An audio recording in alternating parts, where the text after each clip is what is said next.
Saya Muhammad Muradi bin Abdullah, penghulu Mukim Teliput, ingin berterima kasih kepada pihak NGO Muslim Malaysia di atas sumbangan kotak makanan sebanyak 50 pack untuk penduduk Kampung Paya Senang dalam kawasan Mukim Teliput.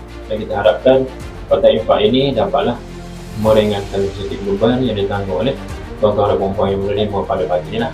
Rezeki ini banyak rezeki oleh Allah SWT yang mana memang tertulis nama.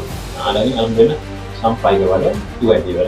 Terima kasih banyak kepada Muslim Malaysia kerana bagi infak pada asnah-asnah di kampung ni. Terima kasih Muslim Malaysia.